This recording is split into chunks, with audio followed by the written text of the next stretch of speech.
스포츠 의학, 건강, 그리고 AT가 살아가는 이야기, AT 온에어입니다. 네, 오늘은 돌아온 4월에 이달의 부상 얘기를 할 건데, 오늘의 부상은 좀 부상이라고 하기에는 좀 과하기도 하고 좀 지나치기도 하지만 한번 얘기를 해도 좋을 주제라고 생각을 해서 가져오긴 했어요. 그쵸? 네, 조금 최근에 안타까운 사고가 있었다고 들었어서 맞아요. 근데 그 사고가 이제 경기장에서 일어난 사고여서 한번 얘기를 해보려고 합니다. 맞습니다. 또 선수 트레이너들은 이런 환경과 시설에 대한 것을 잘 알고 있어야 되고, 그래서 이제 이런 상황에 대해서 좀 관심을 갖게 되는데, 그래서 가져오게 됐습니다. 그래서 3월 29일에 이제 창원의 NC파크에서 추락물로 인해서 불의의 사고가 발생을 했잖아요. 이 사건이 그쵸. 너무 안타깝고 너무 슬프고, 특히 또 야구 팬으로서 얼마나 그 개막을 기다렸겠어요. 근데 이 상황이 이렇게 안타깝게 된 이 사고에 대해서, 사실 사고죠. 그래서 그쵸, 사고죠. 유가족들에게 정말 안타까운 마음을 전하고 싶고, 그래서 더더욱 이제 저희가 이런 것들 예방을 하거나, 아니면 이게 사고니까 사실 저희가 100% 막을 수는 없다고 생각하거든요. 근데 하지만 어떻게 하면 이런 것에 대해서 신속하게 응급처치를 하고 어떻게 보면 심각도를 줄일 수 있는 일을 할 수 있을지에 대해서 저희가 알고 있는 이제 지식이나 혹은 여러분이 생각하는 것들을 더해서 한번 이야기를 해보고 싶어서 가져오게 됐습니다. 네, 애틀레틱 트레이너, 선수 트레이너가 배웠던 응급시설, 그러니까 응급처치와 관련된 아니면 경기장 시설과 관련된 가이드라인 같은 것들을 좀 오늘 얘기를 같이 해보려고 합니다. 맞아요. 사실 진짜 중요한 부분이고, 또 이제 선수 트레이너뿐만 아니라 이제 스포츠 메디슨 수업에서도 항상 이제 핵심적인 부분이라서 이런 부분을 같이 한번 얘기를 해보면 어떨까 해가지고 얘기를 해보게 됐습니다. 먼저 이제 일단 너무 안타깝지만 사고에 대해서 얘기를 해봐야 할 것 같아요. 그래야 저희가 이런 상황이 혹시나 누군가에게 생겼을 때, 사실 응급 상황은 누구에게나 생길 수 있는 거잖아요. 그래서 그럴 때 그쵸. 어떤 순서로 어떻게 해야 사실 최대한 피해를 막고 그다음에 또 회복에도 가장 도움이 될 수 있게 행동할 수 있는지 얘기를 한번 해볼 건데, 먼저 첫 번째는 이제 머리에 이제 만약에 어떤 손상을 입었을 때, 어떤 추락물로 인해서 혹은 뭐 다른 충격으로 인해서 손상을 입었을 때, 그때 주변인으로서 혹은 응급처치가 되는 어떤 인물로서 어떤 순서로 어떻게 이걸 처치를 하면 가장 효율적인지 먼저 얘기를 해보고 싶어요. 두부 손상에 대해서. 물론 이제 모두가 알다시피 일단 어떤 상황을 발견하면 119에 전화하는 게 사실 직방이죠. 또 한국같이 이렇게 시스템이 잘 돼 있고 빠르게 움직이고 있는 그런 시스템에서는 119에 전화하는 게 가장 중요합니다. 하지만 그들도 도라에몽 문이 없는 이상 바로 날라오지 못하잖아요. 그래서 그 사이에 이제 어떤 처치를 하느냐가 정말 중요한 것 같아요. 머리에 뭐 강한 충격을 받게 된다면 먼저 일단 1번 케이스는 의식을 잃을 수 있어요. 만약에 어떤 사람이 머리에 뭔가를 맞고 의식을 잃었다. 그러면 어떤 행동부터 취해야 할까요? 의식을 잃었다면 처음에는 이제 바이탈 체크를 먼저 하고 이제 이 의식이 없는지 있는지를 일단 체크를 해야겠죠. 아무리 의식이 없다고 보인다고 할지라도 일단 맞죠. 사람을 쳐서 의식이 있는지 없는지 확인을 일단 제 눈으로 해야 되고 사람 맞습니다. 눈으로 하고 만약에 의식이 왔다 갔다 한다면 의식을 최대한 깨어있게 하는 게 좋습니다. 맞습니다. 왜냐면 그래야 이제 의식이 깨어 있어야 그 사람이 훨씬 효과적으로 숨을 쉴 수 있고, 왜냐면 에어웨이 확보가 가장 그 중에서 중요한 거기 때문에. 근데 그렇죠. 의식이 없는 상황일 때는 호흡이 갑자기 멈출 수도 있거든요. 그래서 의식을 최대한 유지를 하려고 해야 되고, 그리고 동시에 이제 의식을 만약에 잃었다 그러면은 호흡이 어느 정도인지, 호흡이 되는지, 맞아요. 아니면은 맥박이 있는지 확인해야죠. 맥박이 있는지 그 두 개가 계속 메인이죠, 그거를 사실. 확인해야 되죠. 맞아요. 네. 그리고 또 이제 의식을 확인할 때 가장 중요한 건 목 쪽을 건드리지 않는다는 거잖아요. 사실 지금 맞아요. 머리를 맞았기 때문에, 그러면 이 경우에는 목 인저리를 예상할 수 있기 때문에 최대한 그쪽이 아닌 어깨나 몸을 살살 쳐서 그 큰 소리로 이제 이 사람을, 그러니까 의식을 확인하는 게 중요하죠.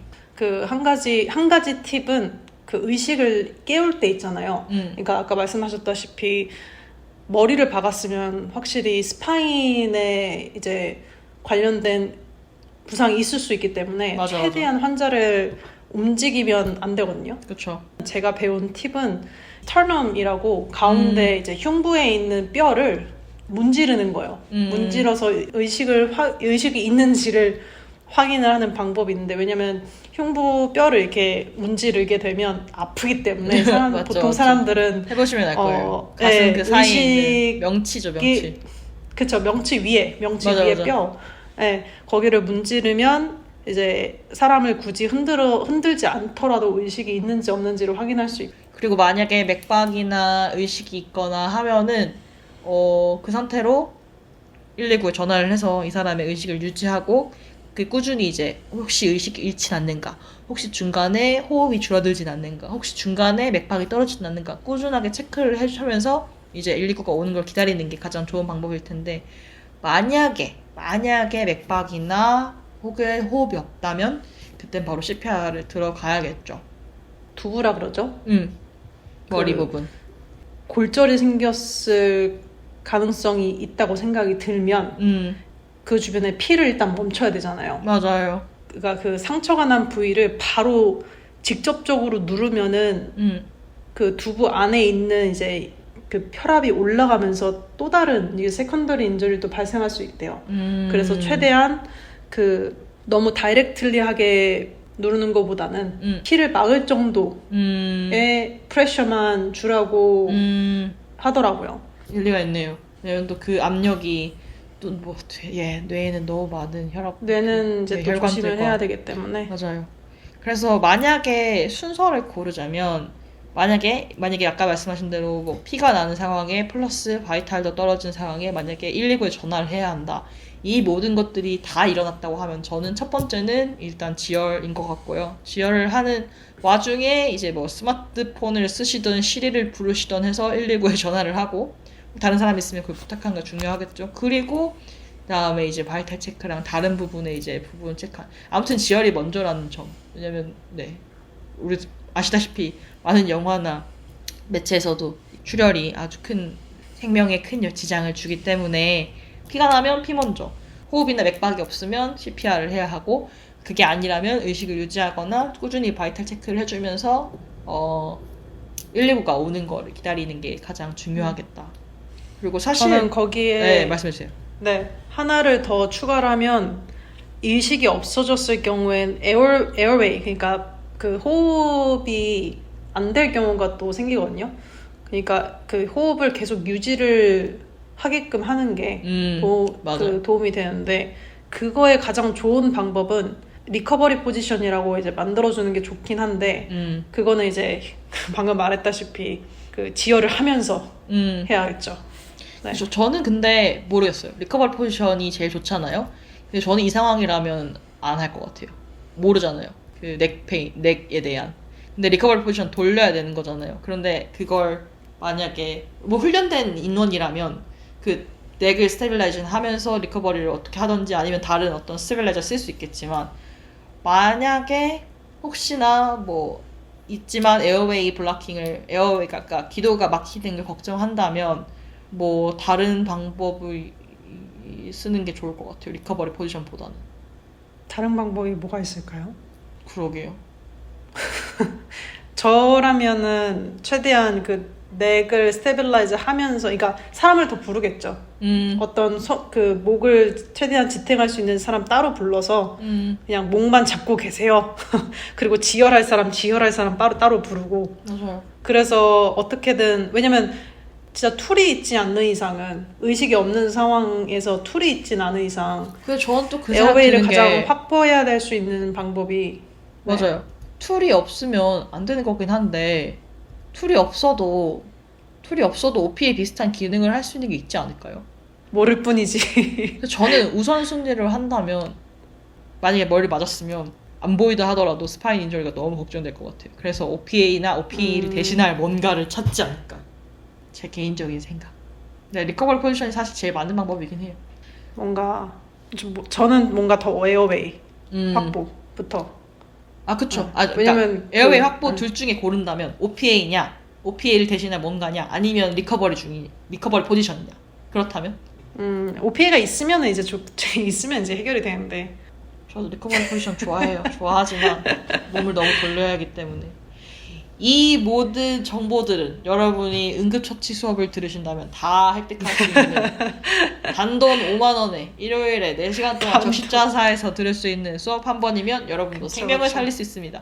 저는 근데 이거 진짜 일반인한테 추천하는 게 이 응급처치 수업이 너무 유용하고, 그리고 진짜 교사, 뭐 간호사 혹은 저희같이 뭐 일하는 사람들 다 의무적으로 그 리뉴를 해야 되잖아요. 그래서 한국에서도 이제 응급처치 수업을 몇 번 많이 들었었는데 그때만 느낀 게 강사님마다 스타일 너무 다른 거 아세요? 아, 맞아. 저도 어떤 느껴요, 쌤들은 항상. 막 완전 강의 스타일이고 어떤 사람들은 완전 이런 상황이면 당신 어떻게 하시겠습니까? 이러면서 그게 너무 좀 재밌기도 했는데, 아무튼 어쨌든 이걸 들으면서 되게 일반인 시점에서 맞춰주기 때문에 이런 정보를 파악하기도, 그리고 실제로 이걸 훈련하기에도 너무 좋아서 저는 혹시 관심 맞아요. 있으신 분들은 한번 투자해서 듣는 것도 아주 좋은 것 같다. 아주.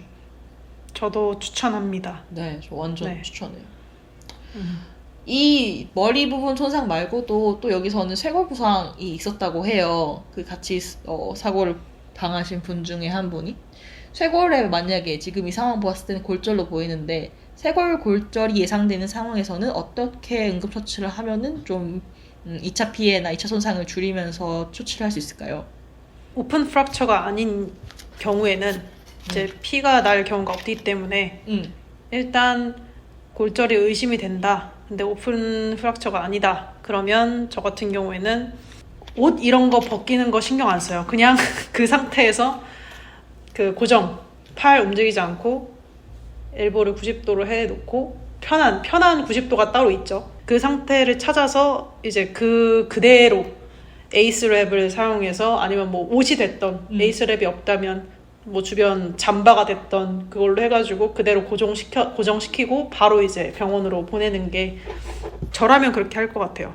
맞습니다. 쇄골은 다른 부위, 뭐 사지랑 다르게 구목을 댈 수가 없기 때문에 움직임을 최소화하고 이모빌리제이션, 그러니까 그 고정을 하려면은 팔과 목 움직임을 제한하는 게 사실 가장 주요한 그거잖아요. 그래서 말씀하신 대로 팔을 완전 칭칭 묶어서 못 움직이게, 혹은 이제 주의를 계속 줘야죠.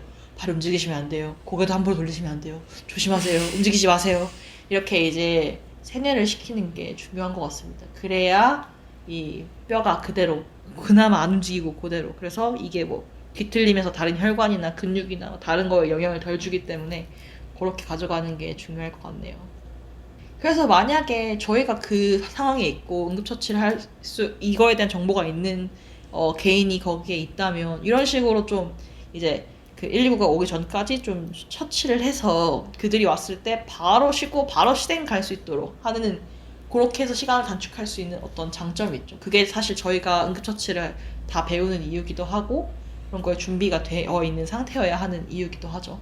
트레이너들이 이제 하는 롤 중에 하나가 그 조치를 최대한 빨리 취해서 그 사람을 그 치료를 줄 수 있는 적절한 사람에게 보내는 것이 우리의 잡 중에 하나이기 때문에. 맞습니다. 저희 도메인 중에 롤 하나잖아요. 중에 하나이기 때문에. 맞아요. 응급처치가. 이렇게 생각할 수 있어요. 아니, 왜 굳이 우리가 119가 있는데? 라고 생각할 수 있지만, 사실 그 첫 번째 어떻게 보면 퍼스트 에이드가 정말 중요한 거기 때문에 더더욱 저희가 잘 알아야 하고 더 이제 쓸 수 있도록 단련을 해야 한다고, 그래서 생각해봐야 한다고, 이런 사건일수록 더더욱 생각을 해서 저희가 오늘 이걸 가져온 거기도 해요. 응급 상황 플랜에 대해서 한번 저희가 얘기를 해보고 싶어요. 왜냐면 또 이것도 중요한 AT 교육 프로그램 중에 하나이기 때문에. 맞습니다. Emergency Action Plan이라고 하죠. 그러니까 응급 상황 시에서 우리가 어떻게 대처를 해야 하는가에 대한 내용이 들어있는 가이드라인이 맞습니다. 주로 있습니다. 그렇죠. 네, 그거를 이제 EAP, Emergency Action Plan이라고 하는데, EAP의 목적은 그러니까 최대한 빨리 이 사람을 병원에 보내기 위해서 단축시키는 거잖아요. 그 모든 네. 시간들을. 그렇죠? 어떤 요소들이 있는 거죠? EAP 안에는? 이게 팩실리티 아니면은 뭐 기관마다 조금씩 다를 텐데, 제가 현재 일하고 있는 대학교나 이전에 일했던 이제 고등학교, 그 이머전시 액션 플랜에 들어가는 응급처치 멤버, 그러니까 응급처치의 담당자, 네, 그쵸. 담당자들이 어떤 사람이 있는지가 들어가고요. 그러니까 예를 들면 애틀레틱 트레이너 또는 뭐 다른 헬스케어 프로바이더, 그리고 코치, 그리고 administrative staff 멤버, 행정실, 네. 네, 행정실 멤버, 그리고 스포츠팀 매니저. 이거는 학생이에요. 그쵸. 매니저는 학생인데 스포츠팀에 있는 항상 매니저가 한 명씩은 있으니까 그 사람들도 여기에 포함이 됩니다. 좀 신기한 건 행정실이네요. 저희 때는 네. 저희는 약간 그거였거든요. 학교 세이프티 하시는 분들이 들어있었어요. 그분들도 그분들 그 캠퍼스 세이프티, 캠퍼스 폴리스 맞아. 이분들도 항상 포함이 되어 있죠. 근데 만약에 행정을 딱 그렇게 해놓으면 그건 좋은 것 같아요. 그러면 행정 그분이 세이프티랑 다 연결해서 폴리스랑 다 맞아요. 할 수 훨씬 있으니까 빨라져. 빨라질 네, 수 훨씬 있겠네요. 빨라요. 네. 그리고 그러니까 경기를 시작하기 전에 어떻게 하면 안전한 경기를 할 수 있도록 유지를 할 수 있는지에 대해서 나와 있는데 네. 포함되어 있는 거 예시를 몇 가지 들면은 워킹 텔레폰, 그러니까 뭐 무전기 같은 게 서로 작동하는지 확인하는 거 경기 전에. 네. 그리고 캠퍼스 폴리스 아니면은 EMS 넘버 아니면 캠퍼스 세이프티 번호가 뭔지를 알고 세이브 그러니까 해놔야 먼저 되고. 일단은 그 소통 체계를 확실하게 먼저 만들어 놓는 거군요.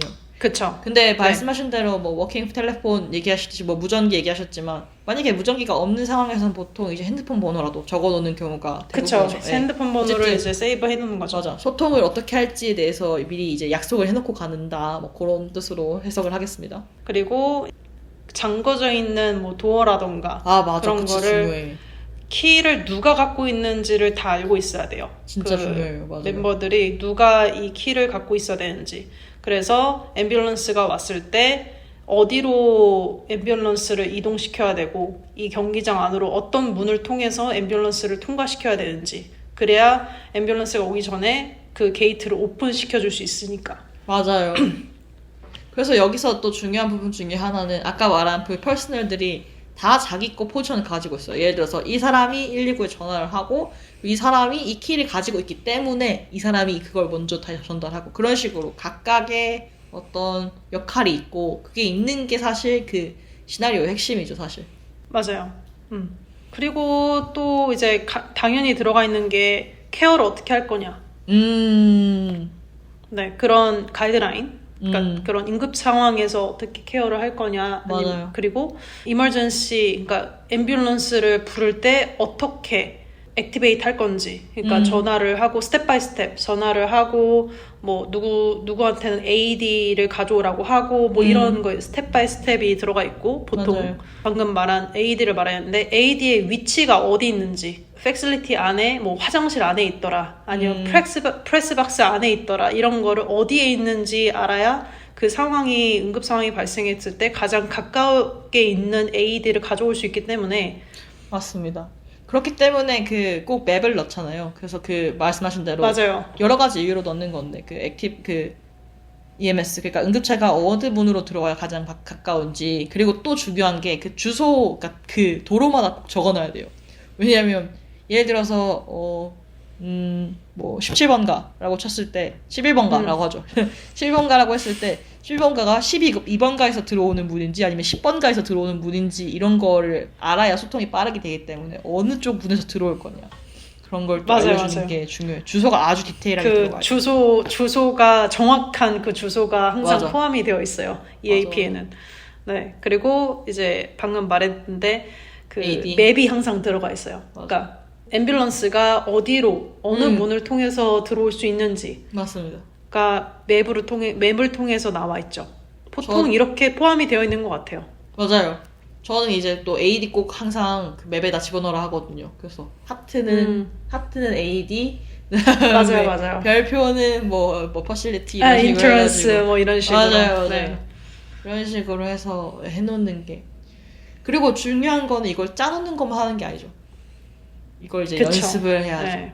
몸에 체화시켜야 이게 돼요. 이제 한번 가이드라인을 이렇게 페이퍼로 한번 만들어 놓고 나면 그게 끝이 아니라 저희 같은 경우에는 제가 일했던 고등학교도 그렇고 여기도 그렇고 6개월에 한 번씩은 다 모여서 시즌 시작하기 전에는 한 번씩 다 모여가지고 회의 같은 걸 하고요. 한번 리뷰를 쭉 합니다.